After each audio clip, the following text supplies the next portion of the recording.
What is going on, everybody? Good evening and welcome to the Occult Rejects. We are your host, a few of the Occult Rejects. But before we get started and introduce ourselves, go ahead and be sure to like the stream and share it with your friends and family. I am Jules, host of greypilledpodcast, the Mississippi Mystic, the handsome Hierophant. I have many titles. With me this evening is the feral pagan himself, Headless Giant, and the Cardinal Electric Head, Nick, Mr. CEO. What's going on, gentlemen?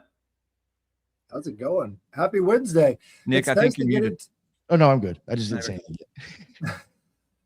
It's nice to get into Eros and Psyche on a Wednesday night. I think there's some divine symmetry there. Oh, happy! Well, it is Woden's Day. Yes, you know? Wednesday is magic.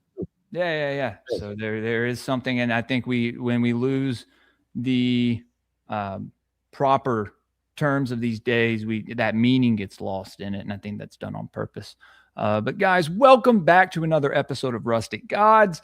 This is a series that we started some months ago, and we're still doing it. So apparently it's good. People are liking it, and we like doing it. So tonight we are talking about Eros and Psyche. So I'm pretty stoked for that. What's up, Magus? Good to see you. Stitches, good to see you. Pete Thomas, what's up, man? Guys, before we get started, I did want to share with y'all, I have some big news. I have a web store. Oh, yeah. I have merch. It finally happened. Guys, I have a Shopify. See that? No, what's that? Oh, there's an Occult Reject sticker on there.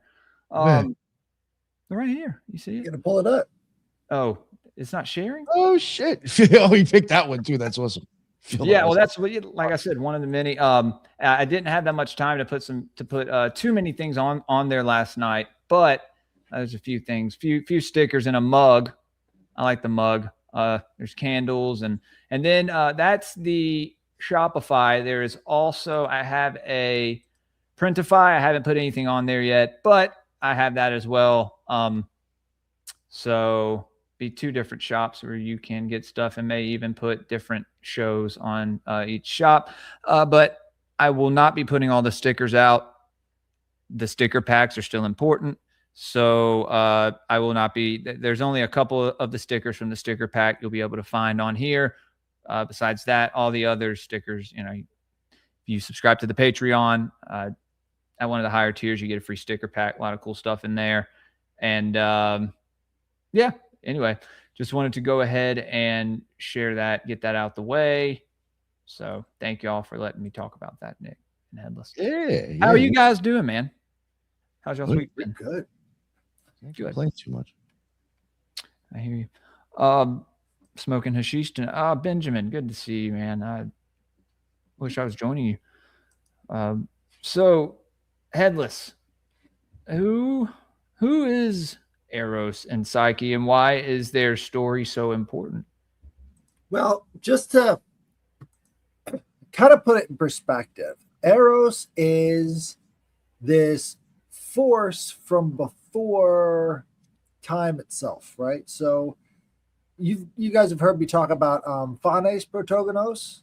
Well, this is sort of the same character as Eros. So the primordial firstborn Protogonos idea also applies to Eros as well. So he is like the uncreated one, like he's eternal, right? And he represents love.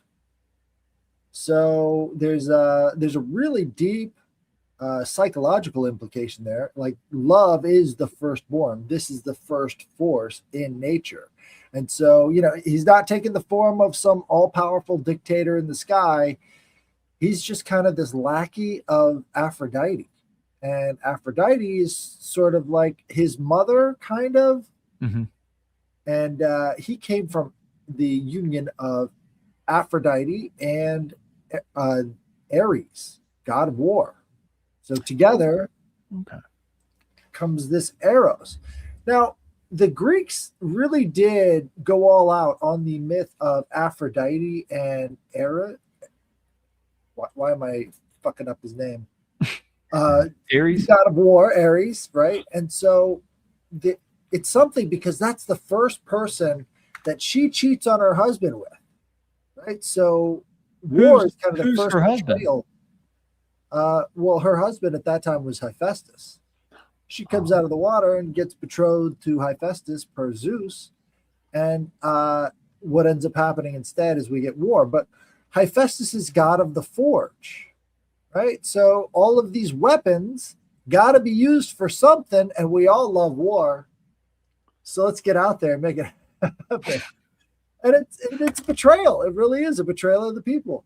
And you've got all of that like as a sentence in the very first story of love and betrayal, which is Eros and, well, which would be Aphrodite and, god of war, Ares. So it's really funny how that works because it's the same repeating cycle that we see all throughout history. Well, in this story specifically, Aphrodite is getting older. And there is some human competition going on between Aphrodite and this young up-and-comer called Psyche. And Aphrodite sees how her temples are being neglected, and everybody's paying attention to this young bitch. And so she's like, we're not going to have this. There's only one goddess of love. That's me. And I'm going to show this bitch exactly what she gets. And so she sends down Eros as her errand boy, and he's supposed to be the one carrying out all these horrible acts that she wants to do to this poor innocent young woman who is just better looking than she is. But let's take it back a step. So we've betrayed love by being more interested in our souls, right? Psyche means Psyche, right, yeah, the goddess of the soul. And Aphrodite is also one of these really, really ancient goddesses. Like before there were all of the Olympians, like she came out of the ocean. She was part of the primordial sea, the chaos of the beginning.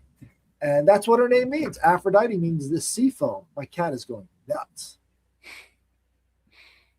He loves it. He's in the zone. So Eros also, let me pull this picture up real fast. Also known as Cupid, right? Yes, sir. So is there a reason that, and this is Psyche right here, right? Where? Is this her standing up? She has like butterfly wings. Yeah. And that's Eros laying down, still represented. Why did they choose like the baby to represent Cupid?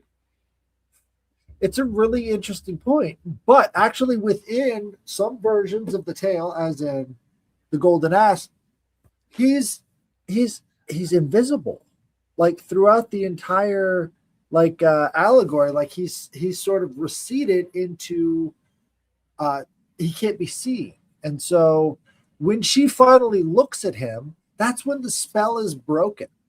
Right? That's when the entire thing starts to melt away, is because the one agreement that they had was that she could stay in his temple forever, just as long as she doesn't look at him. And so he sort of exists as a spirit or a ghost that is moving around her, and like she's interacting with tangentially. She can't ever look him in the eyes. And so it's that difference that really sort of intrigued a lot of the Greeks, is because they kind of show him as all these different things because he exists as these different things within their pantheon.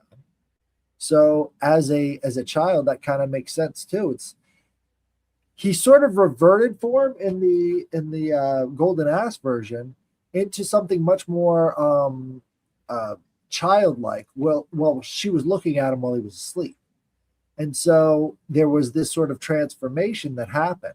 But to get to that point, so Aphrodite is trying to have her taken out. So what she wants to do, she wants to have her wedded to this beast. And so there's no other option. She must be wedding the snake. And so her family starts to go through these really hard times, and they're delivered this oracle that says, you have to let Psyche, the most beautiful girl in the world, marry this beast. And then once that happens, all of the bad luck will be gone. Aphrodite will leave you alone. And so as soon as they get the message, Psyche is like, this is terrible. You know, my family's dying, and, you know, all of the sickness has befallen us. I'm going to go out there and actually do this thing out of duty for my kin. And what does she find is that out of duty, she finds that she's rescued. She's carried away on the Zephyrs, right? The Zephyr is a wind spirit. I think it belongs to the west. Sylphs, right? Right. It's a type of sylph. And this is carried away on this Zephyr over to this magical world, which is like Cupid's world, Cupid's dimension. And in Cupid's dimension, he's like, look, I know you've befallen all of these things. I can't tell you why it's happening, but I can tell you I can keep you safe here just as long as you follow these simple rules. 1, no looking at me. And so from that point on, he was sort of invisible to her, but ever present. And she gets very, very homesick, and she wants to find out if her family is okay. And, you know, he doesn't want to deny her this, because as he was doing these errands for Aphrodite, he fell in love with her, right? So now she's carried away on these Zephyrs. Yeah, Zephyrs. There you go. And she's carried over into this alternate dimension. Great rack. Absolutely. Yeah. Well, I mean, there's a reason he fell in love with her. Yeah, she's beautiful. But yeah, so this union of love and the soul is a primary source of the romance in this fable, because they're making a much more universalist claim. This is part of the religion. And it's funny, in the book, The Golden Ass, this is all being told to a kidnap victim by an old slave woman. So an old slave woman is trying to keep this kidnap victim quiet so that these bandits don't come back and, you know, bash her in the face. And this slave woman has been with these bandits forever, and she just basically cleans up after them after they party and shit. And so she has to keep this kidnapping victim quiet so that they can receive the ransom. And if you think about it, that's also kind of a maybe a more Gnostic take on the story of Eros and Psyche, because it's within this depth of filth that you find the union of love and the soul, right? It's within this purgatory, this hell-like state, that you actually find the connection between your soul and the primordial one, the primordial essence, right? And so there's a kind of even deeper allegory that I think is going on in the Golden Ass that's absent a lot of other versions. But, you know, this myth of Eros and Psyche almost comes up out of nowhere. It's meta storytelling within the story itself, because the story of this kidnap victim, which really sounds a lot like Psyche, is happening as he's a donkey. He's observing as these bandits have taken him. He's observing that these bandits have also kidnapped this woman, and this woman is speaking to a slave inside of this thing, and the slave is telling her the story. So we've got like 3 or 4 different layers of narrative happening as this whole thing is commencing. And unless you're like really paying attention, you get lost at the details. It's like, who's talking? What the hell are they saying? Why the hell are we talking about Eros and Psyche? Aren't we talking about this donkey now? But all of these elements come together and give you sort of like this view from inside the donkey's eyes of this slave woman telling the story to this kidnapping victim. But what happens in the myth of Eros and Psyche is very close to what happens to this kidnapping victim, because as this old woman is telling her this tale to keep her quiet, her lover, the one that she was actually betrothed to, the one that she was kidnapped on her wedding day, that's why she's so emotional, that guy shows up and gets these bandits super drunk, right? He starts letting off of the water and only getting them really drunk so that he can rescue his betrothed from this cave of misery. kind of like how Eros does to Cupid, or to Psyche, as she is put through these trials, right? So what ends up happening is she ends up getting homesick and wanting to go see her family, right? So she's the one who initiates this process of the destruction, the leaving of the divine for the human. So she's reached this level of divinity where now she has to worry for nothing, right? So she's completely a kept woman. The rest of her family thinks she's dead, or she's been married off to this horrible thing. Right. Now, who's Psyche's family? But just a group of people. I can pull up their names, but I didn't think they were as significant. I got you. I could be wrong, but I'm reading this in Latin, which was in the version of the Golden Ass, so they might not have gone for the Greek. Because it's funny, the Golden Ass is a Latin-based story told about the Greek world. So Thessaly is where the Golden Ass takes place. And yes, wolf bitches of Thessaly. That's why I thought it was a real thing, is because I knew about fucking the Golden Ass. Wolf bitches. Yeah, wolf bitches. Hey, might as well be a real thing. Yeah, and now reading the Volsunga saga, we have the wolf bitches of Jotland, or Gothland. So, shouts out, wolf. Dude, that story is crazy. I can say it later if you want me to. I don't want to get into all that right now. I could go for a while talking about that stuff, but anyway, Headless, wolf bitches of Golgotha. Wow, that would be truly interesting take. Oh boy! So, do you got their names pulled up? I am Golden Ass. We never pulled up.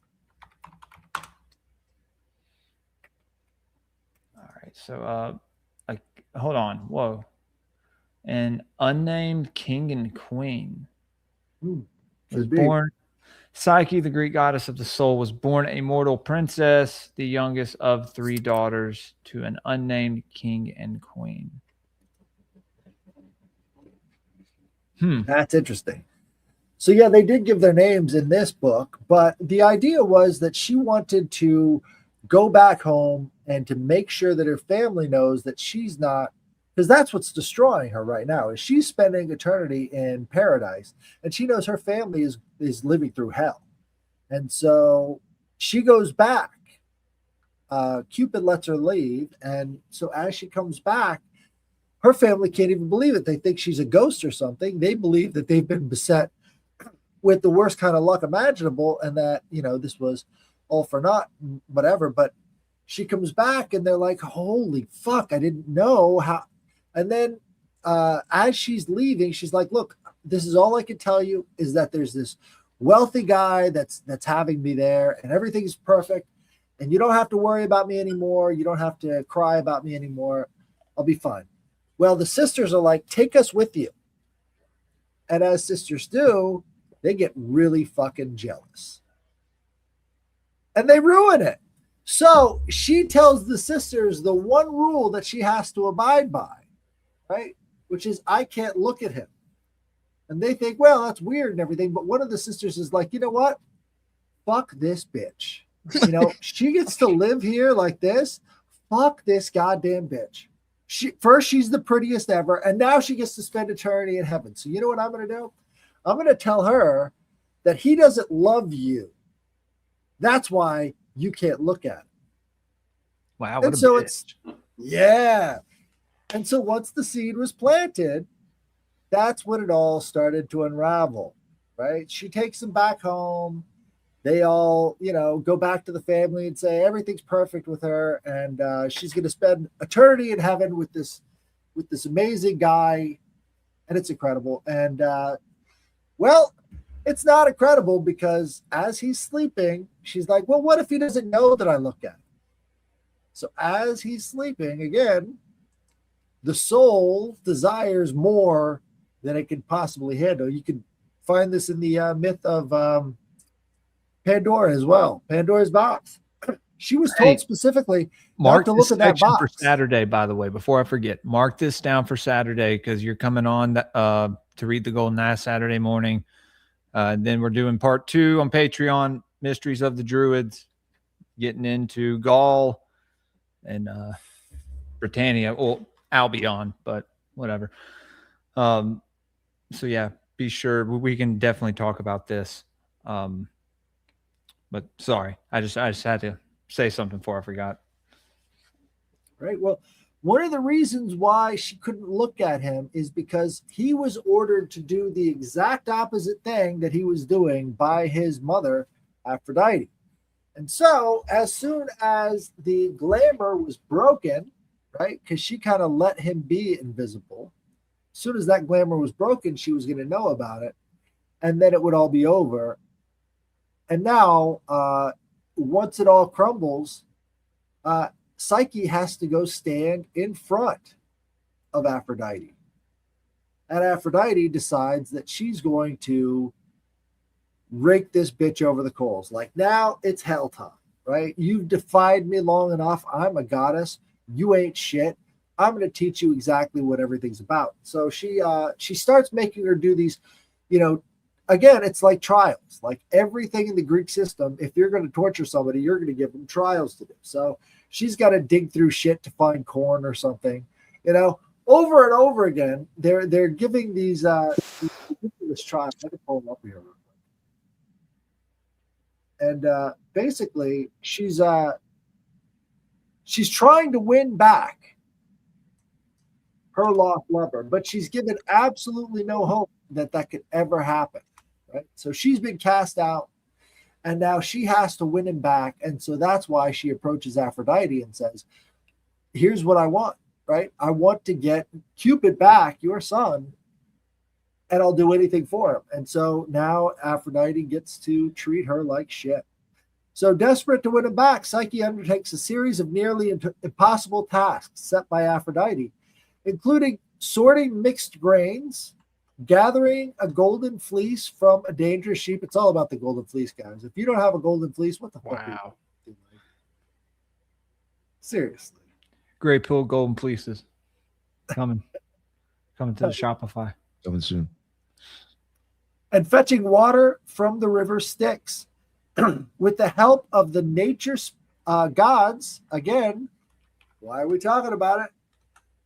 Because now all the rustic gods come to the aid of Psyche, or the soul. Does this sound a little bit like magic? Yeah. Kind of does, right? Yeah. Like you're doing these tasks for the nature spirits who are helping you out along your journey, along your path. And those nature spirits are kind of primal and a little bit scary, but they're also here to aid you in your journey. Weird. With help from nature and the gods, she completes them all. Her final task is to retrieve a box of beauty from the underworld. This is the redemption of Pandora, right? Pandora was the first woman. Psyche represents the fullness of womankind, the completion of this horrible mistake made at the beginning of the world. Also where they get the Adam and Eve motif from. So her final task is to retrieve a box of beauty from the underworld, but she opens it out of curiosity, falling into a deep sleep. Eros finds her, awakens her with a kiss, and brings her to Mount Olympus. What does this sound like? Every single princess story throughout all of history has had these sort of elements because it all came through the myth of Eros and Psyche. Really? Yes, sir.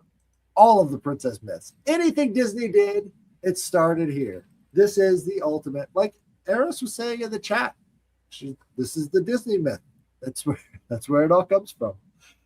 So, right. But she opens it out of curiosity, falling to sleep. So on Mount Olympus, Zeus grants her immortality and she becomes a goddess marrying Eros in sacred union. Again, it's the elevation of the soul to godhood. Right? Well, this comes from her seeing Eros, right? Bingo.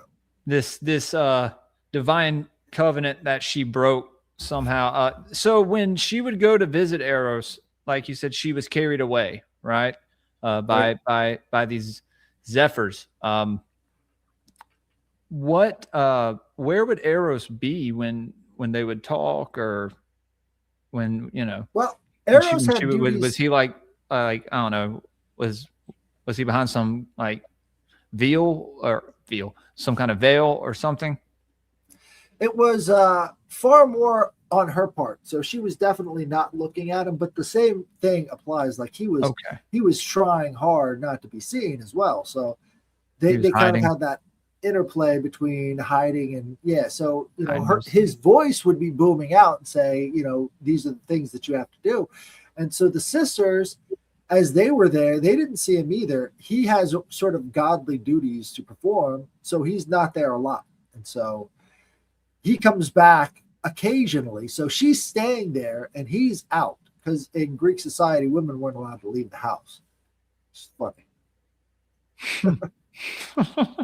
I'm sure they were a lot safer. Yeah.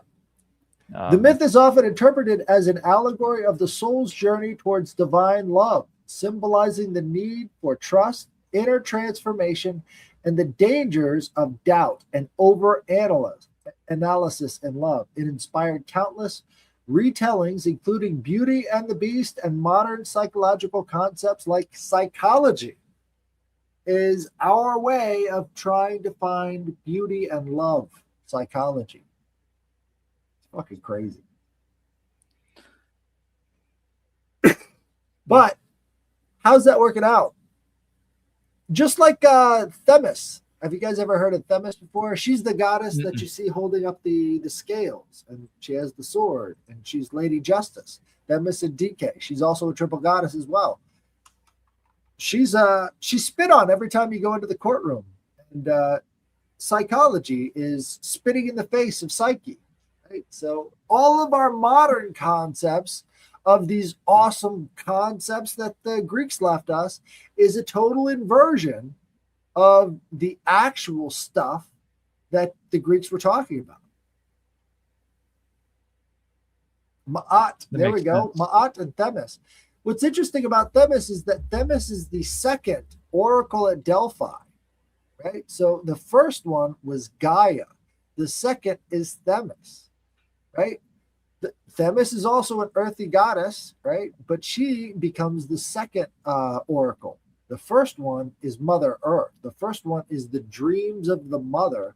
And the dreams of the mother is a theme that we see playing out with this cave motif associated with the Delphic oracles all the time. It's like you're back in the womb of the mother. This is where the gods lived beneath the surface of Gaia before springing out onto the surface of the earth. And so this is where the primordial sleep comes in. And again, you see this in Eros and Psyche as well. Like when she falls asleep, she's back into the realm of the gods. She's taken to Mount Olympus. There's this dreaming aspect. It's almost like the dream cures, or the dream helps or shows the path forward.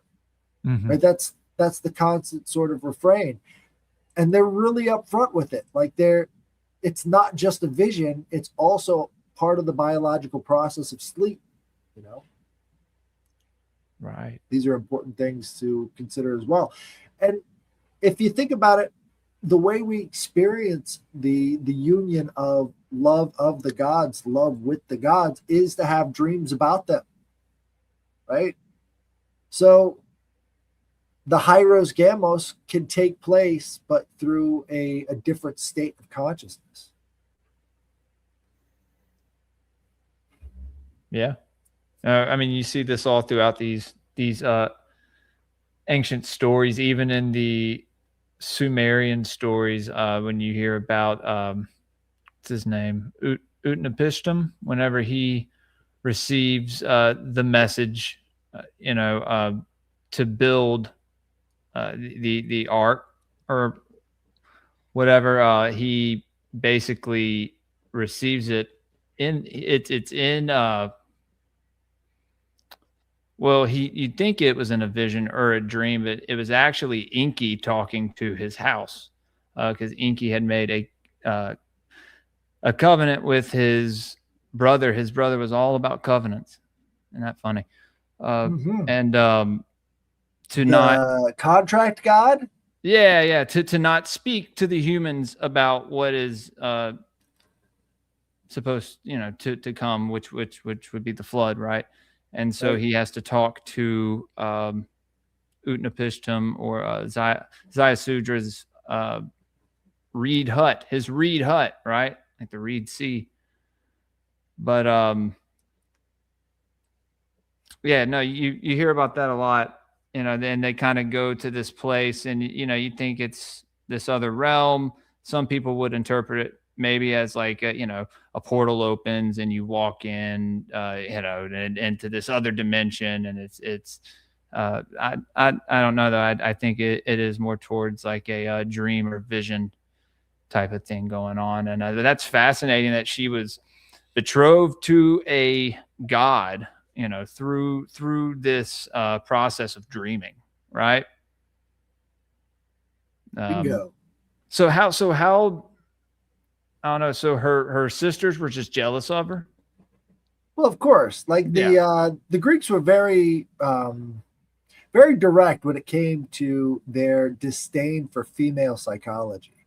They hated it, right? And they would tell you about it any chance they could, how much they hate feminine psychology, because it again is very self-destructive. And so in the sisters' jealousy, they create hatred, and then that's when they plant the seeds to kind of destroy their own sister, even though they may not fully intend to. It's just sort of like a careless sort of thing for them. It's like, well, now I feel jealous, therefore I have to take you out. And there's not really a whole lot of thought put into it at all. They just sort of get jealous. And again, that's the jealous stepsister motif, right? We see that with Cinderella as well. These two jealous, angry stepsisters treat her like shit, even though they look like, ugly pieces of shit. And they don't get the attention of the prince. Again, this Psyche and Eros kind of figure again. But this is the Disney myth, and people don't know it. This is I got it pulled up here. I'm going to start where the old woman is talking to this kidnap victim and trying to soothe her. The old woman echoed back the girl's sighs. "Cheer up, my young lady," she said. "Don't get the wind up because of the meaningless scurry of a dream.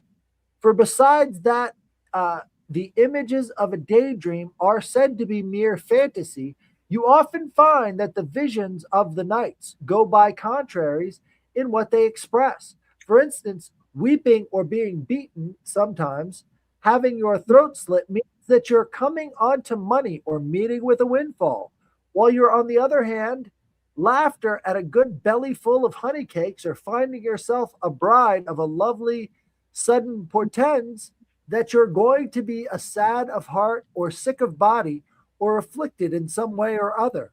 But I'll do my best to take your mind off of your troubles with some pretty fablings and old wives' tales." So she's telling this girl sometimes getting these bad omens is actually a good thing, and sometimes getting good omens is actually a bad thing, which is funny that she would point that out.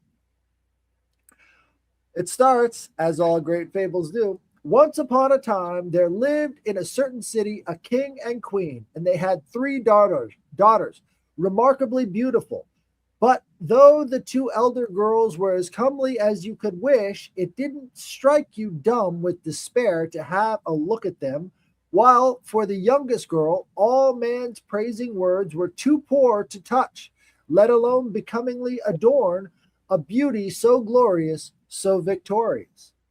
Citizens in crowds and droves of pilgrims were attracted by the fame of the extraordinary spectacle. They passed about her and stood moonstruck with wonder at her unapproachable loveliness. They raised their right hands to their lips, laying a thumb and forefinger together and throwing her a kiss of reverence.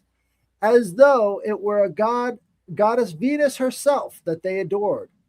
Already the word had gone abroad through the nearby cities and bordering countries that a goddess had been brought forth by the deep blue womb of ocean and nourished by the froth and curling waves, and that she now dwelt among the mortals, allowing them to gaze promiscuously on her divinity, or that, at the very least, Venus had a second birth, this time from earth, not from water, a Venus endowed with the flower of virginity and germinated from a distillation of the stars.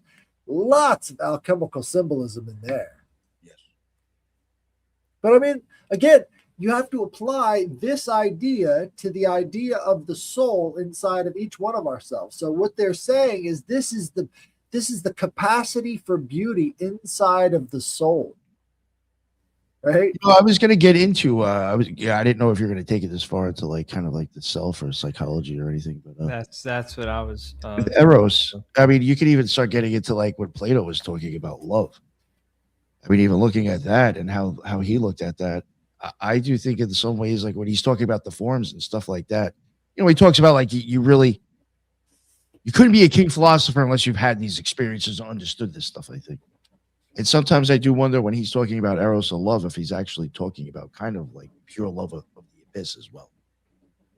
Like that feeling that you have.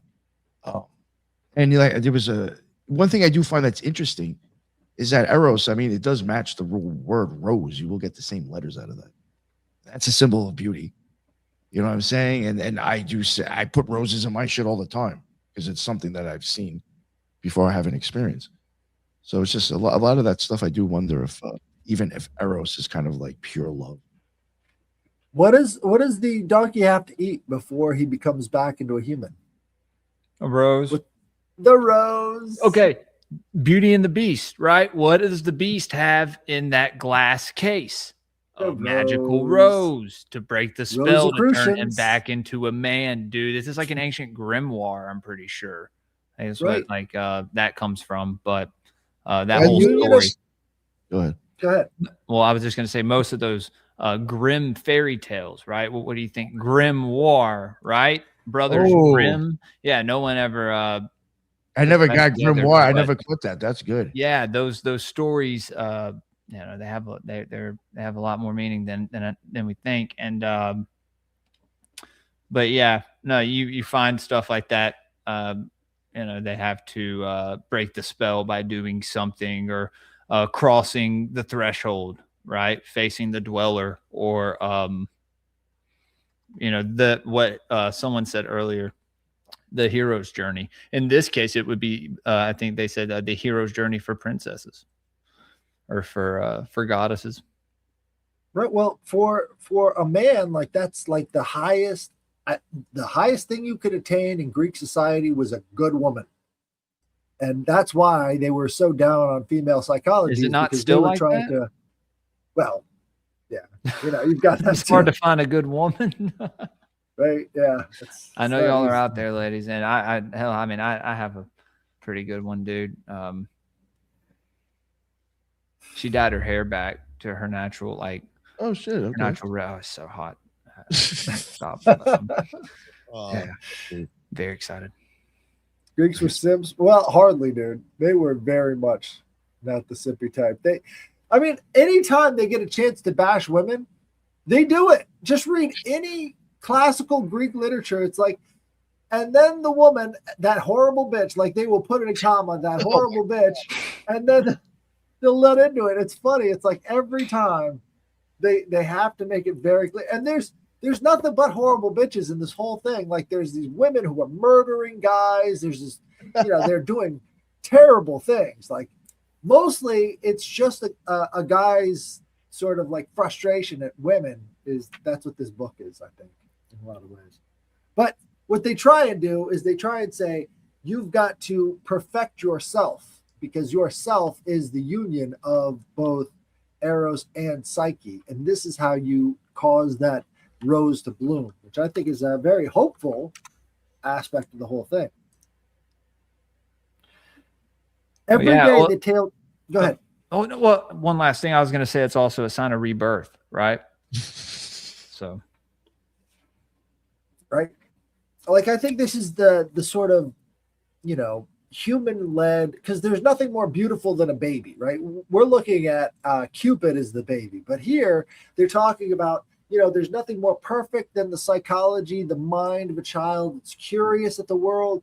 It's, it's patient. It's loving. It's all these things that are, uncorrupted.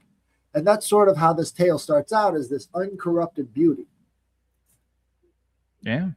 Yeah. Well, I mean, and, it goes back to her seeing him as a baby. And then as she kind of develops this consciousness, she sees him as, the God that he is. And, her perception of him also develops. Right. Well, I mean, this very last line in the first paragraph, she goes, and germinated from a distillation of the stars.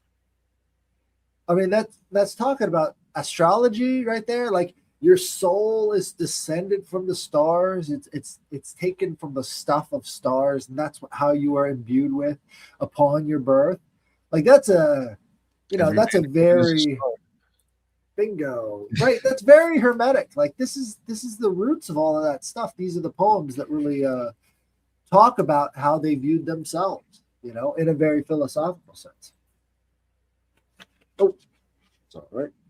Every day the tale drifted further. Soon the neighboring islands, most of the mainland scores of provinces, were echoing with the news. Many were the hurrying men that made long journeys by land and over the deep seas only to gaze upon the splendid product of the age. Could you imagine sailing so you could go see a woman that they say is the most beautiful? I mean, it's something to do, obviously. Oh, dude, I'd love to sail back in the day. Oh, man, the Greeks were scared of sailing because it was always associated with death, I mean, do it? Exactly. There we go. Who's new? Mother Space. Yeah. Mother Yeah, Space, for Father sure. Time. That is the first chapter in the Book of the Laws, based on the goddess Nui. Oh, okay. Okay. And it is in this style, too. Like, he's talking about this fantastic love affair between Nuit and this point, right? How Is did that in? Well, never mind. what's the love? What kind of goddess that was? She was like this overarching goddess of the sky. She was a goddess of the stars. I call her the space goddess. Yep. I didn't know from what culture. Oh, Egyptian. Yeah. Okay. I figured. That's not the same as nut, right? Yeah, kind of. That is nut. Right. Okay. He just put his pronunciation. Okay. Nut and Geb. Yep. Yeah. Okay. But Nut and Geb have a lot in common with Baal and Tanit as well. Yes. Like, Baal is like the little tiny point, and he's above Tanit. In the other version, she's above him.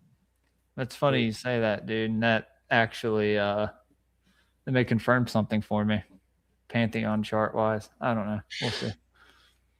Well, think about it. So, have you seen the steles with Tanit? I didn't know who Tanit was before I met you. So you're the one who pointed out on the Vanderbilt and that picture of the mother with Anderson Cooper and the bedroom. That scene or the piece of art that's on the wall. I always knew that was like I figured it was Eros Kagal, right? The goddess of the underworld, maybe Kali, some like other veneration of Kali. It looked more like a Rus goddess or something like a Slavic, kind of goddess. But definitely thing that still throws me. The thing that still throws me about Tanit is the fact that all of the other artwork is far more complicated than the signs for Tanit. Yo, Pata, you dude, it makes sense. It makes sense because it is Inki. It makes sense. That archetype is very highly sexualized, as it says in the Mesopotamian writings, pouring his semen into everyone. Woman, that is. I hope, maybe, probably. I don't know, dude. Everyone means everyone. They were doing scientific experiments too. So, questions of the what was it called? That's Mary crazy, though, dude. Magdalene. Questions of Mary Magdalene. Have you guys ever heard of that one? The Jedi. Sorry, Headless. Have you ever heard of the questions of Mary Magdalene, the apocryphal text? No. So this was supposedly where Jesus takes Mary Magdalene aside and tells her that she's got to drink his essence and eat his crumb. Yeah. Well, it's People from are the already fourth. going, no. What? Hold on, Headless. What happened? Okay, let me find it. It's questions of Mary Magdalene.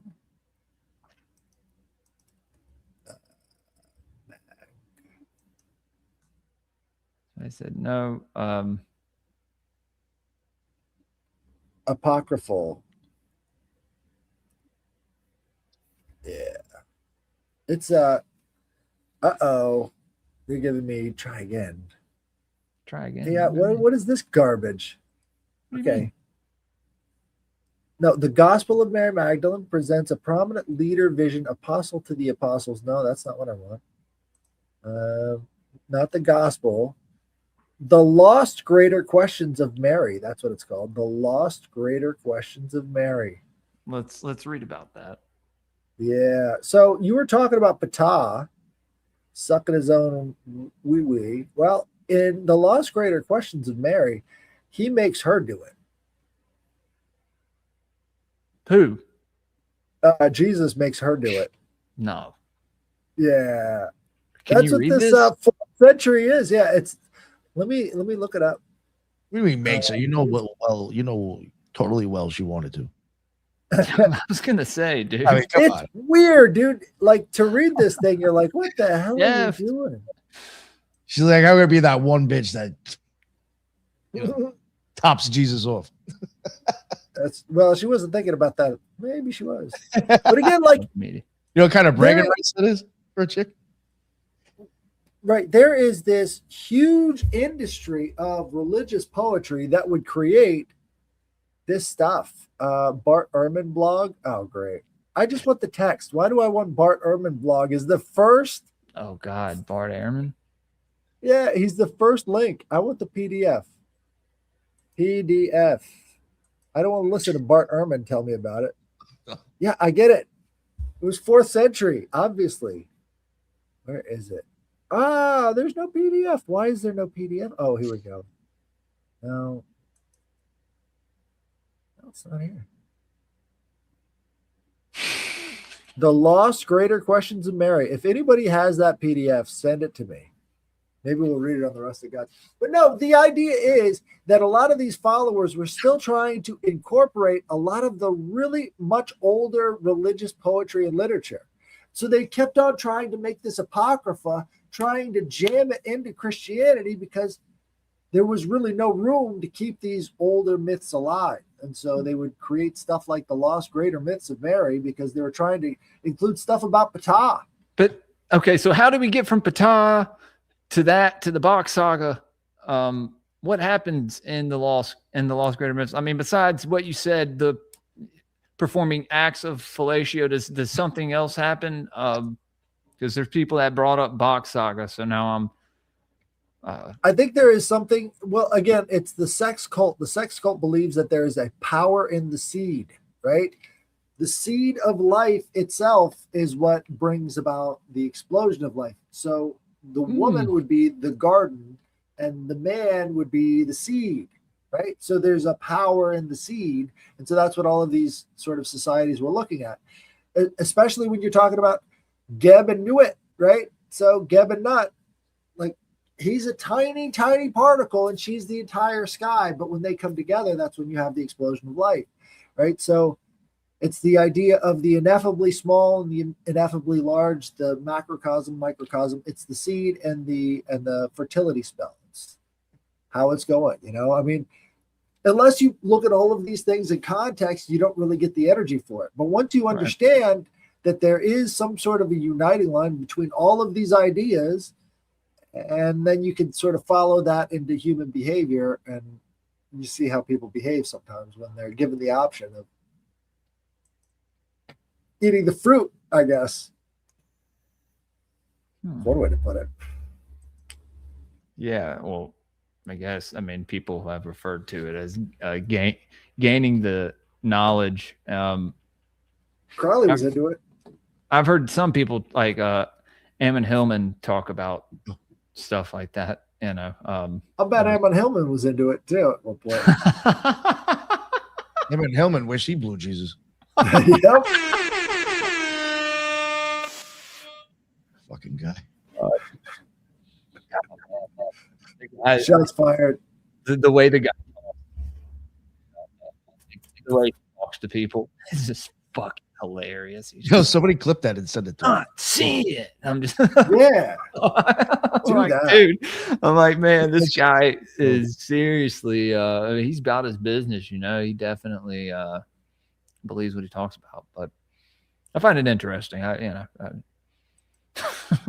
Some people are characters, man. He seems like a drugged out wild man to me, and the person he's describing that Jesus is, or maybe is a drugged out wild man. And he's saying, isn't Jesus so bad for being a drugged out wild man? It's like, dude, that's the same character you're playing. So which is it? Well, yeah, like I said, I've seen a couple of his videos on one of his channels, or maybe somebody that does his like just posts his videos on channels follow me.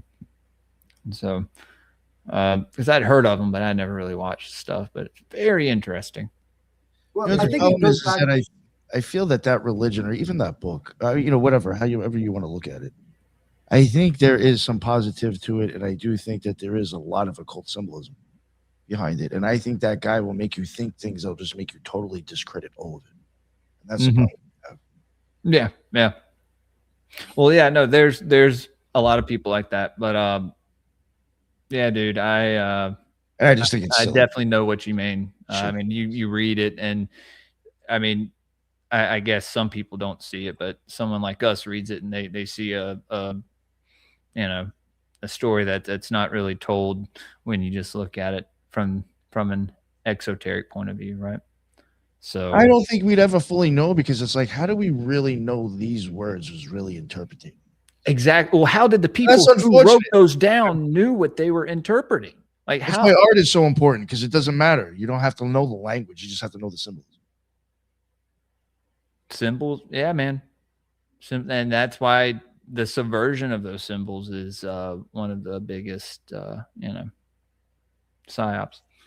Well, if we're going to track it logically, I think you could see the progression from art to writing, right? So in art, you've got these motifs that you repeat over and over again that are recognizable to your people, right? And so in the writing, you have these similar motifs that they use over and over again that transmit this message to your people, that the thing that you want to portray, it's the thing that they'll catch on to if they've heard that symbolism before. For instance, the golden ass is just retelling the myth of Eros and Psyche from an earlier telling. So they just include this myth from an earlier telling, and then they've incorporated this sort of religious poetry into another work, right? So they take the motif. Those motifs are made up of all of these other little parts from all these other different civilizations. I think there's a lot of Mesopotamian in the myth of Eros and Psyche too, right? And so what you have to do is you got to understand that these are the most popular threads, the most popular veins as the religious, poetic motifs that end up surviving. So we know of these deep connections because other people took this popular thing and started to apply their own logic to it. And they said, how is this a reflection of our souls? Like, this is a word for our souls. And now we've got the journey of our souls. We've got the union of our souls and love, right? There's something deeper here. And so we're benefiting from knowing the accumulation of all of this knowledge in this religious poetry. But if you look at it as a dogma, you kind of lose all of that. Yep. You absolutely, Headless. I concur. Yeah. But when you understand the symbolism and all of that throughout, all the motifs and the all the stuff that correlates throughout all these cultures, you know that there is something deeper there, esoterically, right? And so I think that's important to remember, just so we don't discount everything, right? But I mean, that's Well, even the whole thing, even like in art or symbolism, like a fucking leaf could literally be drawn a certain way to mean something. yes, I mean, everything, the details, like you have no idea, you know what I'm saying? So hard to. Very. and you also, like you just said, a leaf, you can see things in nature, right, that are divine. Like, you see certain symbols in like wood, or you see it like somebody will, there's certain bugs that have like, I'm sure maybe I could find one and pull one up. What's the one, like the death moth or whatever, has the skull on it? Oh, yes. Stuff like that. But there's, more. The monarch butterfly. There's a lot. I was about to say there's a lot more beautiful things.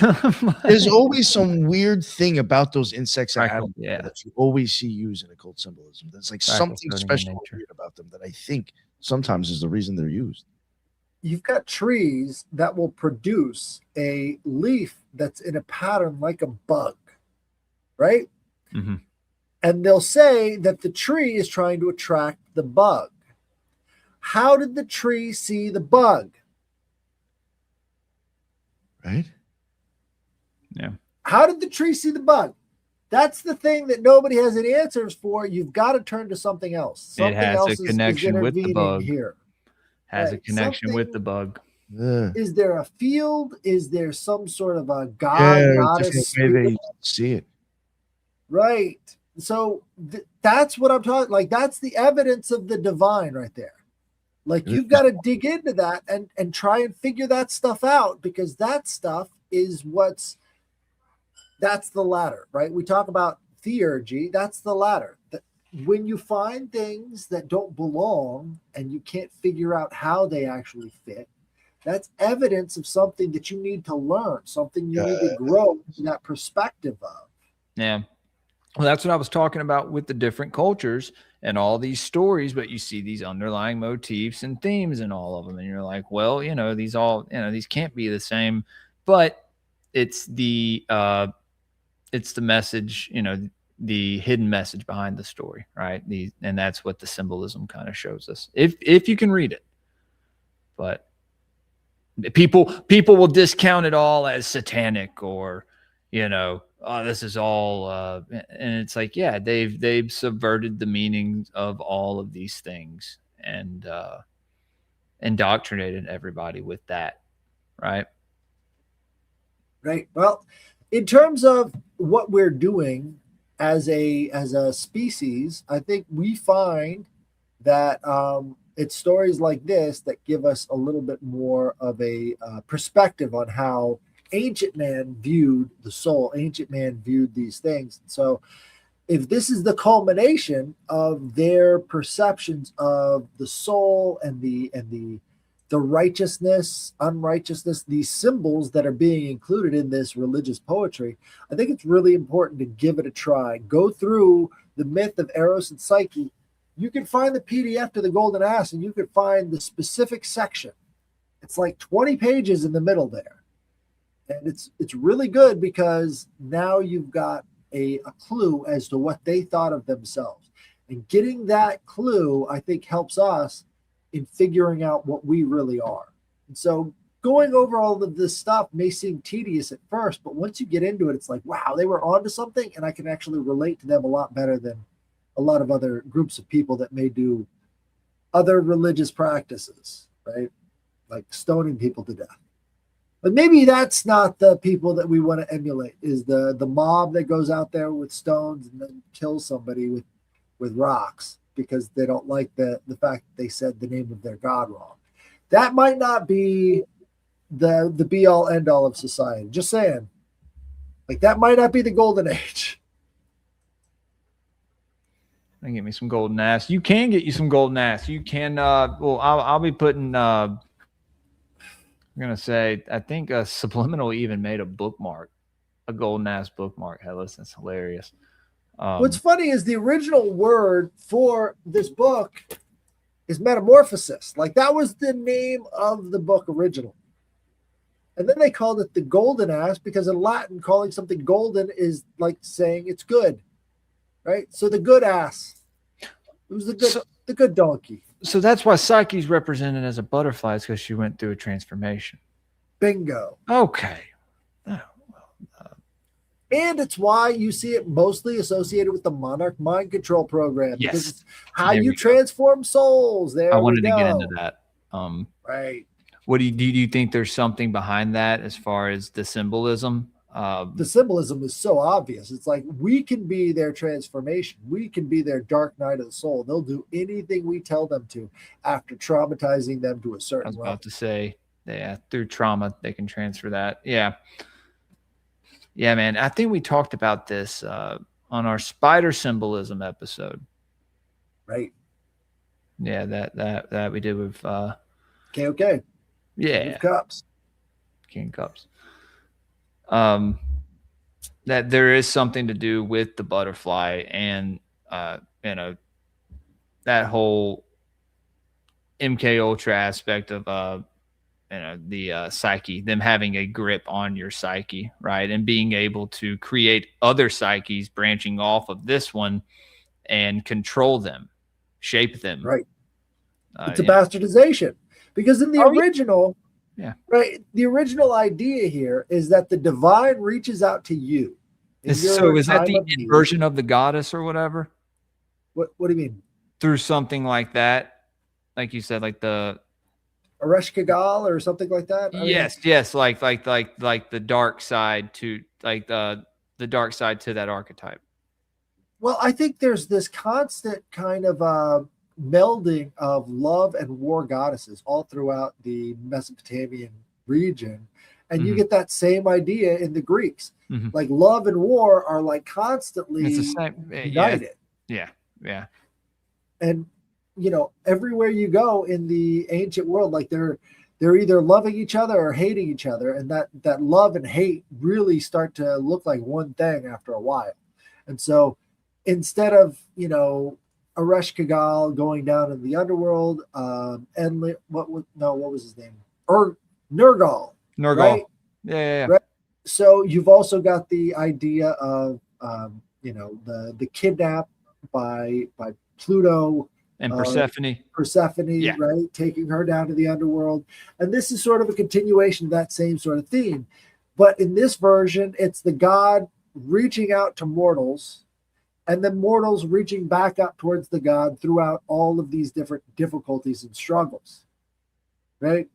So it's sort of like a two-way road instead of just talking about love and war and rebirth into this sort of horrible place. Now you've got this union of both God and man, right? Which is threatening to some people, but I think that the idea that the gods are talking to us isn't that threatening, really. When it comes down to it, like maybe you should take it back a step and say the gods are talking to us, but it's coming through me. And since I'm a fallible person, maybe I don't want to be so certain about what it is I'm getting, because maybe there's an interplay of fate going on here instead of just like a dogmatic fate, right? Like what I'm being told is important by the gods, but is it something that I really have a right to impose on other people who can also get their messages from the gods, right? The idea of God and man being unified without an intercessor is something that seems very dangerous to a lot of people. It's one of the reasons why you never see, Hermeticism taking off. Like there's always a church to stand in the way and sort of right. Well, it's like, you let these other people interpret these things for you, right? And I don't think you can get the complete truth out of that. Well, I think what has that led to? It's led to AI being the final interpreter, because who's a better intercessor than the machine? No emotions there, no human stuff to get in the way. Well, actually, except for the programming. But all of this priesthood, all of this credentialism, all of that stuff has culminated in the birth of the ultimate credential, AI. So do you think there was like a, I guess you could say sort of a egregoric aspect to the Psyche thing with MK Ultra by them using the butterfly and all this stuff, people getting it tattooed on them and it being used in music videos. And, you know, it's a common symbol and a common image that's used, you know? Yeah, I think so. I think if you look at a lot of Aquino's work, he talks about using the cultural symbols to sort of relay a new message. And it's one that may be picked up on a subconscious level, but you know at some level that they're inverting the cultural image and they're taking it from what it was and turning it into something else. And now we've got this sort of MK Ultra Project Monarch butterfly as the symbol of being brought under somebody else's boot, instead of actually freeing you from the paradigm. You're actually free to be imprisoned by the paradigm. Headless, in every episode we've done with the Aristeas, with the Begonia ritual, like we have found how the powers that be have inverted all of these ancient traditions. Right. And it's not the first time. I would say Abrahamism is an inversion of a lot of these older principles. They took a lot of these pagan beliefs, flipped them upside down, and fed them back to the society. And people picked it up because it sounded like something from their past. It sounded like something from their ancestry. It sounded really familiar, actually. Except this time there's a Jewish egregore attached to it. Right. And so if you can switch it again, if you can keep doing these great resets based upon the inversion of these older symbols, why wouldn't you try it? It worked out that first time. Maybe we can pull something like that off again. Maybe we can tell people that freedom is slavery, that the butterfly belongs in the cage. And people need to know, I'm not saying that there's some giant, like, multi-dimensional Jew in the sky as an egregore. No, it has power, right? Just in itself. And that's why it was 1527. The mental, well, that's why the mental plane is so powerful, vital. Again, you've got these 7 holy sciences, right? The 7 holy sciences, which would be the trivium and the quadrivium. And these are very old. They go back a long way. But you find, again, they say the gods of the old gods were teaching these people bad things, right? And the gods being these planetary essences being connected to the 7 holy sciences now means all of this knowledge, all of the way to acquire knowledge is now a bad thing as well. So anytime you see people preaching about elevating your psyche through knowledge and work and doing all of this stuff to create a better person, those are actually bad people. And you've got to get rid of them from society because they're preaching about that pagan knowledge. And that pagan knowledge should not be tolerated. So it's the same kind of inversion every time. And what do they tell you on the internet? If you know somebody who's being controversial, you've got to get them out of your life because those thoughts can be dangerous to your health. And we're inverting all of those things. And you may feel a connection to it because it has some sort of a vague connection to love. Like we're going out in the streets and protesting ICE out of love somehow. Love for who? Well, do we want to get replaced by, all these migrants? Not really, but we love them because we have to love them because he first loved us. And so there's this constant sort of pushing down of love to the lowest common denominator instead of trying to love the highest principles, right? The higher principles are what you should be loving and not this constant need to coddle and protect all of the people who've kind of made their own bed. I mean, if you come here illegally, what are you expecting? I mean, does anybody expect to have a good life when they travel across borders and go against customs that they know is important for the people there? No. You don't, listen, you don't have a good life from that. I've said it before. Do I agree with, like, if I move to Italy and I get fucked because I never went there legally? Yeah, I think that's kind of fucking stupid. But you know what? I knew what I was getting myself into when I did that. Right. I don't get it. Well, you've got to excuse some behavior because of love. Like love can be weaponized just as easily as hatred. And a lot of people don't understand that. This is how you keep getting fucked over, is people are grabbing your love, they're dragging you around by it. And they can, because they've kind of prepackaged all of their ideas of love and put them into you, right? So you can't have an authentic connection because it's duty now. It's not love. Love is not duty. And then you have people saying that, certain religions have been spreading, they used to mean something different and people have like subverted it. But you hear the story of, I think I may have been listening to one of your spaces that you were doing, the story of not Constantine, Charlemagne. And how he invited all these pagan tribes to like feast with him out of good faith and all this stuff, and then just fucking massacred all of them. 35,000 of them. And that's what started the raids on England. And they wanted to just blame that. And it's like, no, there's retribution. There's consequences for your actions. I didn't know that there were Jews in his court though. Oh yeah. I thought it was just like the first kings, like the first Saxon kings and stuff, like Egbert and all those people.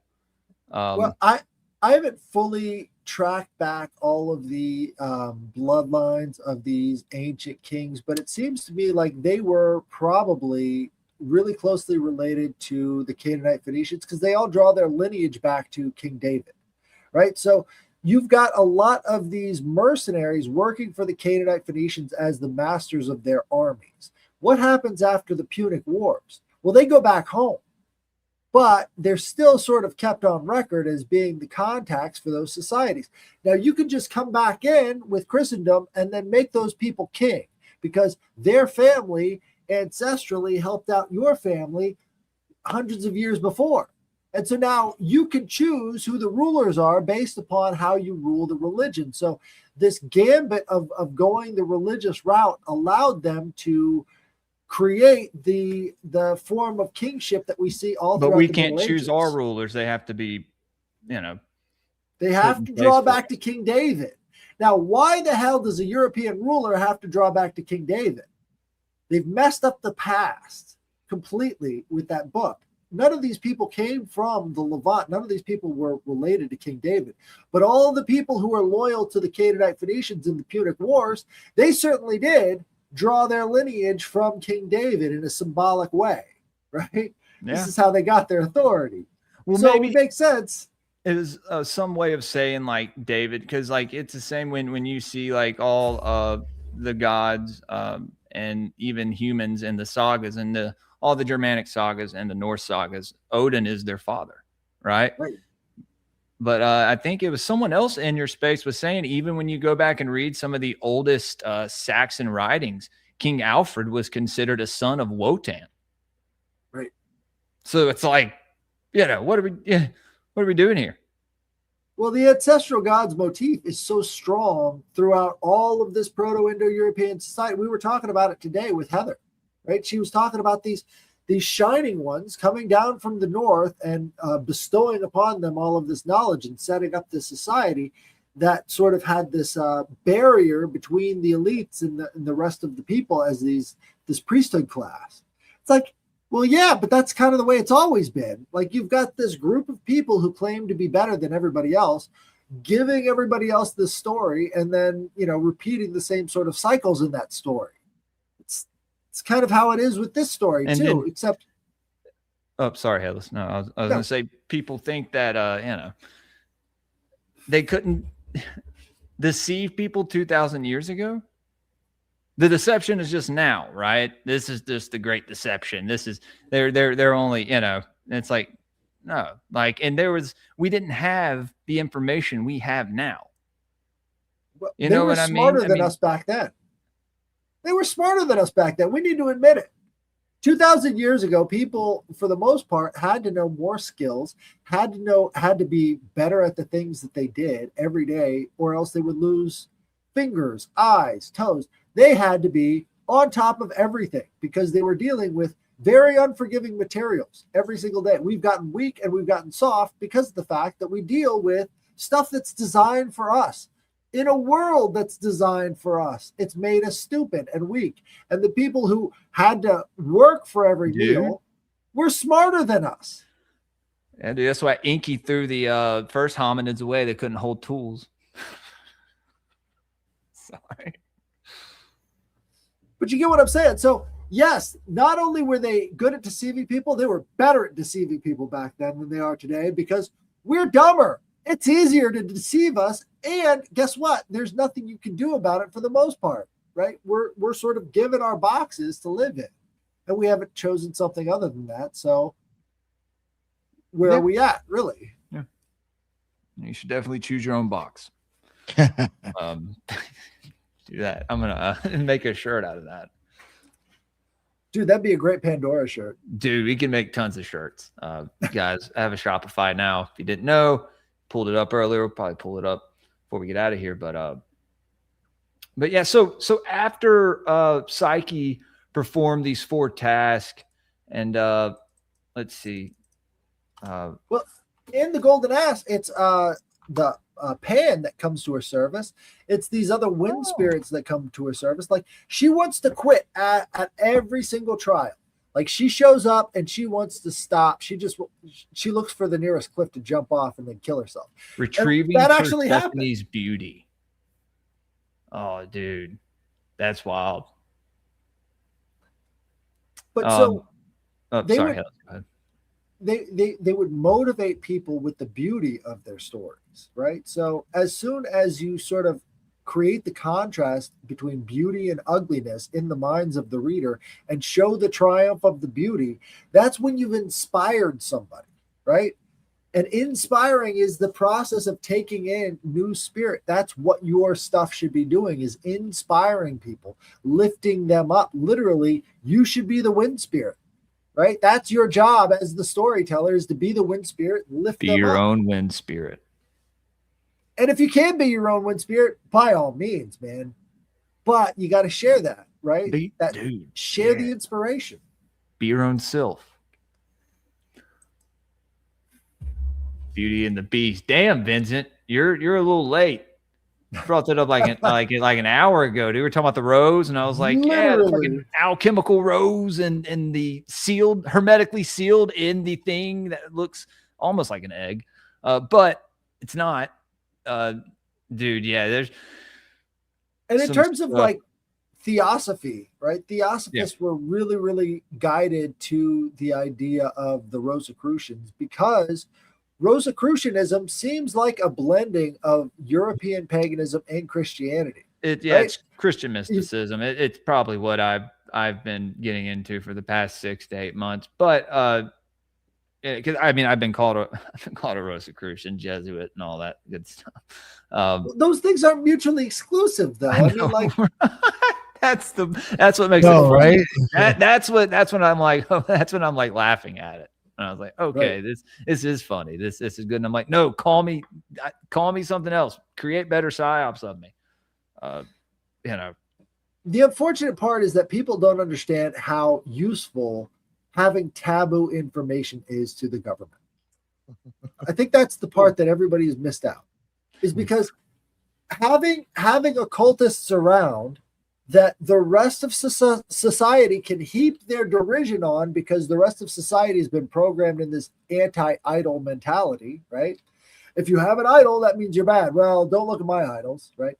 Anyways, that idea of having occultists around to heap derision on has really helped them, because they can put their own operatives in there. They can take the ideas from those operatives within this alternative subculture and then prop them up as being somehow more influential.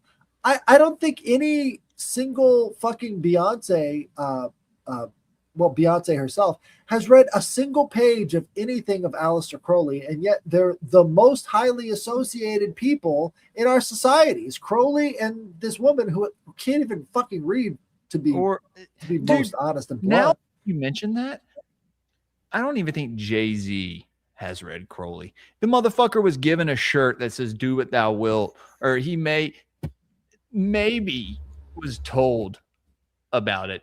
I don't know. I don't know. I just I see a lot. I don't think he knows celebrities. anything about this shit. I think he was handed it. Yeah. Yeah. Look at Taylor Swift. Do you think she knows anything about the devil? Give me a break. Right. Do you think she read any Arthur or Edward Waits and about fucking Baphomet? Give me a fucking break. These people don't know anything. They're propped up. They're given these symbols to wave around in front of your face inside the cave so that you get upset at them. And you create these vast conspiracies about how they're bad and they're connected to these demons and these old ones. And really, nobody's read the material. And once you start reading the material, you find stuff like this and you're like, wait a second. You just talking explained about about the elevation of the soul. You also just explained about 80% of the podcasts that cover the occult. They never read it. Straight up.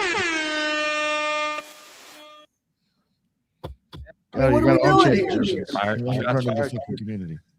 No, dude, I definitely think it's like that with most celebrities. You know which ones are into the shit, right? Like you see it on the side, with certain articles, and we get into our little conspiracy rabbit holes. We know which celebrities are, more, I guess you could say, are practicing occultists, right? People like Johnny Depp. Let's see. Sorry, trying to. Perhaps. But, I think you'll even hear it a little bit more obvious in the shit that they say as well, like in their lyrics. I think that's always a given too. Yeah, they'll definitely show you. But all the people just because somebody does this, I do this all the time, guys. I do this to you all the time. Doesn't mean you're I'm being directed by photographers, right? Yeah. It's not them. It's the people around them that are telling them to do this stuff that are the occultists. We can all agree on that. Yeah, who's that weird? But why are they doing it? Terry. Because they'll do it for money. I forgot his name. They'll do it for money, but why are the occultists telling them? They're using them as puppets. Exactly. They want people to get upset. They want people to see this stuff and have iconoclastic feelings, because iconoclasm creates hate mobs. It always has. This is what gets people to tear down statues. They want to have the left and the right tearing down different people's statues until everything is flattened.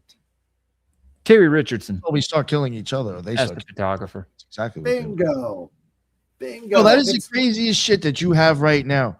If you think about it, like, all right, first off, if you want to see how crazy this flip-flopping is, you have a group of people now screaming about motherfuckers wearing masks, going on social media, showing off their guns. But yet a year ago, they wanted to take your guns away and was telling you to put on a fucking mask. How these motherfuckers mentally flip-flop and don't see it drives me crazy. I know how it works. What it is the devotion to power. They feel powerless in their own lives. So they have to go along with the power structure so that they can feel powerful themselves. That's why they want everybody to fucking stick up for them, because they're just scared as fuck themselves. They're a bunch of fucking pussies. They want everybody to save their ass. Some lib fucking queer pulls his gun on me. I'm going to beat him to death. I'll pistol whip that motherfucker with his own gun. I will. Right. Never mind. I'm not going to say what else I do. I'll stick it up his ass so he can get some. Yeah. Fucking try me. It was a bad shot. We all know it. You can say it. You don't have to just completely sell out your entire personality and say, get rid of the Second Amendment to say it was a bad shot. These are idiots. You've got idiot cops on the street. You've got idiot ICE agents. They don't know what the fuck they're doing. The people in charge don't know what the fuck they're doing. There's a massive competency crisis in the country. Nobody wants to admit it. This is even something I've even said too, which I think is so funny with all these kids showing off their fucking guns. I even said this shit to my uncle a long time ago because, he's crazy fucking whatever Republican to an extreme almost, where he's like, thinking that we're going to have to arm ourselves. This was like the last election. And I'm like, do you realize if the fucking government wants to, they don't even have to pull a trigger and they'll have us on the fucking floor in fucking pain. And they're already using that shit at the protest. They're pushing a button and people's brains are feeling like it's starting to shatter. These motherfuckers have no idea what the fuck they're up against. Yeah. Venezuela. Blueberry. Yeah. Well, they're posting about it now. That's why I was saying let some fucking liberal faggot try that shit, dude. Oh, yeah, one of them throw a rock from in the my Mississippi car. and I'll do that finally shit. become famous because I'll be all over the internet beating the fuck out of that You dude will not in the middle of the leave street. woods. He throws a rock at my fucking car. I don't give a fuck who you're pissed at. I will kick your fucking ass with everybody filming me. I don't give a fuck. Well, dude, that's why I say, We banging that somebody breaks motherfucker's into my head against house, my fucking car. I'm locking them in my house. So this book was produced in a time period where Rome was on the extreme decline, and they were talking about these bandits. There were more soldiers than ever and more bandits than ever, and nobody could figure out why that was. Right? You've got all these soldiers. They're supposed to clear the roads for you. You're supposed to be able to travel without getting impeded. But there's bandits fucking everywhere, and there's soldiers everywhere who don't know what the fuck they're doing. So we've got a massive competency crisis. For people saying that we are speed running the Roman Empire, they're not lying. But this is all the self-delusion that you get when you're not willing to re-examine your original premises. Just re-examine them and then figure it out from there, because there's something we're not getting about our reality. And that's what we keep finding over and over again, is that people just aren't willing to accept reality for how it is. They've got to transpose or transfix a new reality on top of it so that everybody can feel better about themselves. Let's get into reality. And in doing so, you will transform yourself. I think me and my wife both, man, I've never felt so spiritually. I've never felt so spiritually inclined as I presently do. So I guarantee you, if most of the population stopped ignoring shit and stopped reacting to it, they'd stop doing shit to make us react, because it doesn't work anymore. They just need to quit being scared. No, I think a lot of it literally is just trying to pin us against each other. Yeah, well, I'm telling you, the common denominator for all this shit is fear. And we've been talking, that's what I beat a dead horse talking about, fear and the mental plane, and how, it's the strongest emotion tied to your mental plane, through the ethereal plane and all the water in your body, if you want to get into it. But now, something I've even thought about with some of this shit, and it kind of makes sense, I think, to a bit.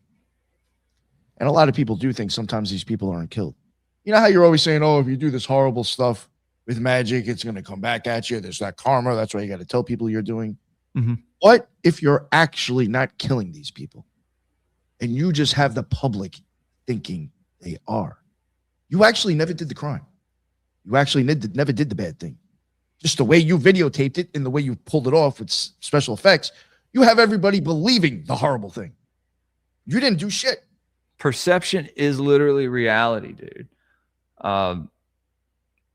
But while Headless is gone, I guess, because I was going to ask him a couple other things about Eros. He's probably done.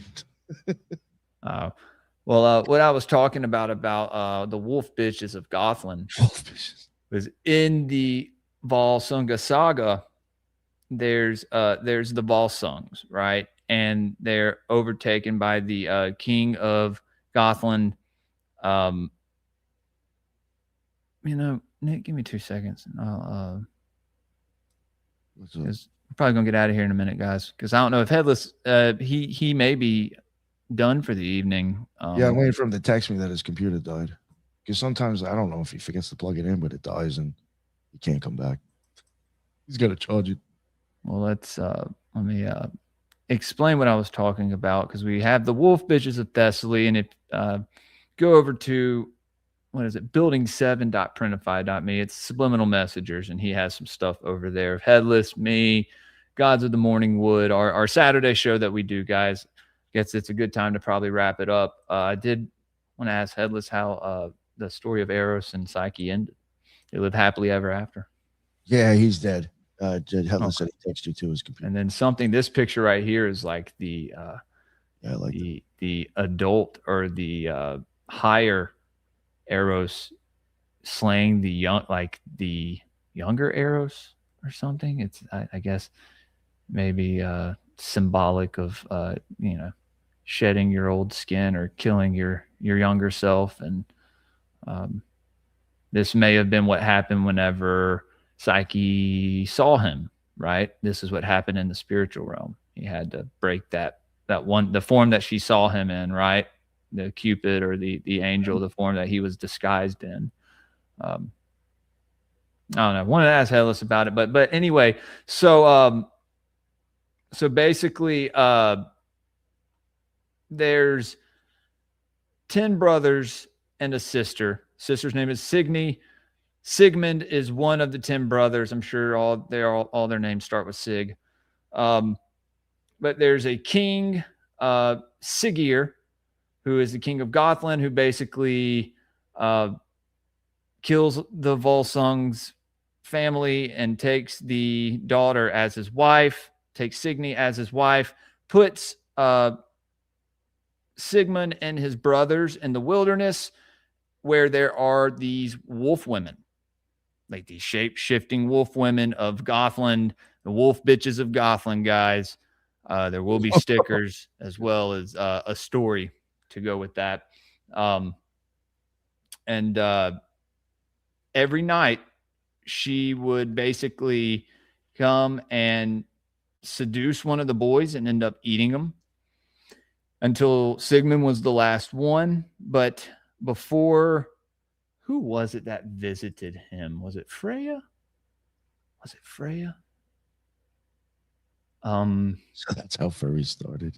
May have been Freya, or maybe it was the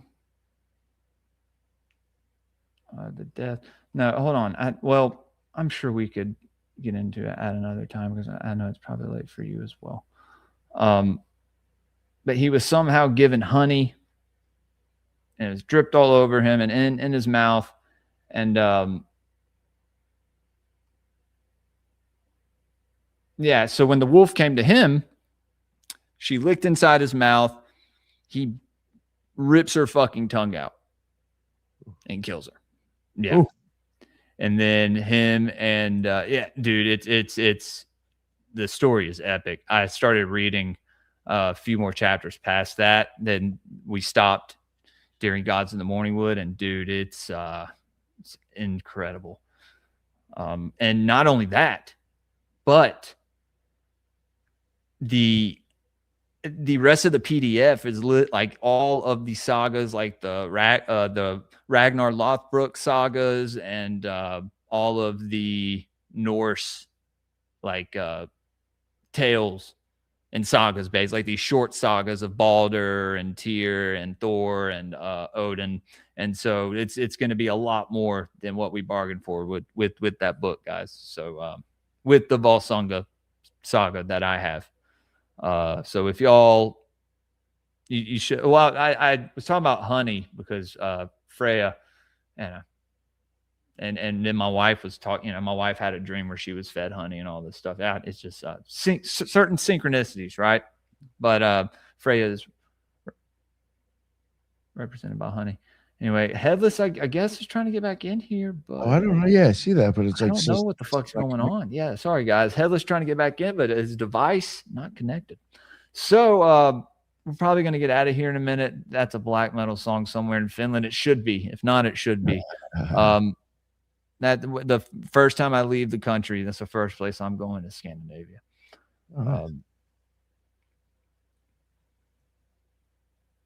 Or the Netherlands. I don't know. Beautiful places. Yeah. Depends on how it is. Goth Wolf Girls, yes. Yeah, Tyranny, we always go there, dude. And thank you for going there with us, brother. You are a very valued member of my Patreon. So it's good to always see you on the Occult Reject shows. You're not everyone who's part of the Patreon is brave enough to tune in all the time. So, got a very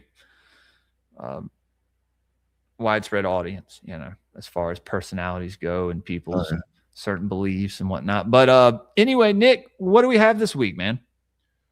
I know Friday we do it. Well, we're finishing up the Gateway thing. Damn, dude. You said Thursday. Yeah, my bad. I meant Friday. I know. And then I agreed to go on Strange Brew. So yeah, Friday we got that. Then Saturday at 7:00, I do have the Gentleman Occultist coming on. Okay. And then Sunday, I have two shows actually. Also Saturday. Yeah, Saturday. That's right. Saturday at 2:00. Me, you, and Headless. Me, Yes. Nick, and Headless will be on Divulgence Podcast with Jordan on Saturday at 2 Eastern, guys. So y'all be sure to tune into that. We will be talking about how modern day religions, what we got into tonight, how occult symbolism comes from a lot of this stuff, more particularly what Crowley used, right, Nick? Yeah, there's a lot of symbolism or just beliefs that actually came from like Platonic or Neoplatonic ideas that Christianity just adopted. I was going to say one that I saw was the circumcision of the heart that Crowley talked about, and I'm like, well, wait a minute, I've seen that elsewhere. So you said Sunday you got 2 shows as well? Yeah, Sunday I have 2 shows. 12 o'clock, I have Jane Matthews. They have the author of the Ogham. It's kind of like runes, almost like they made cards that are kind of like Celtic divination.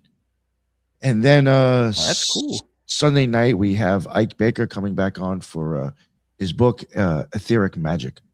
Well, if me and Olivia can't make it Friday night, we'll make it. We'll try and make it to the Ike Baker show. Yeah, he's Sunday. A good dude. He's coming on Sunday, and then he's coming on like a couple of days later after that with somebody else. Good guy. Yeah. I feel bad for him. See me twice in 1 week. She'd love to be on some kind of episode like that with someone who knows what they're talking about. She's down to. Oh yeah, she's down to go. Yeah, I think that'll be fun. Yeah, definitely get her on again, man. To go on as much as you'll have her, because I mean, yeah. And I guess we can stream it. I can stream it to her channels. Whenever she comes on. I don't have to always stream it to mine. Guys, go over to YouTube and Rumble and follow Babylon Podcast. It's my wife Olivia, and she's wonderful and beautiful, and she's been a part of Grey Pilled since the beginning. So she has a couple videos that she put out. Still need to post one of her other episodes, but she's trying to start doing more stuff. That one episode she came on with all of us, she said changed her opinion on podcasting completely. Yeah, she had a great time. My chaos streams during the weekend with my degenerate friends, my degenerate streamer friends, and I love them. But anyway, yeah, guys, I guess I'll be going on Strange Brew podcast Friday night. Nice. I don't know. I think Tomcat there may be more people on.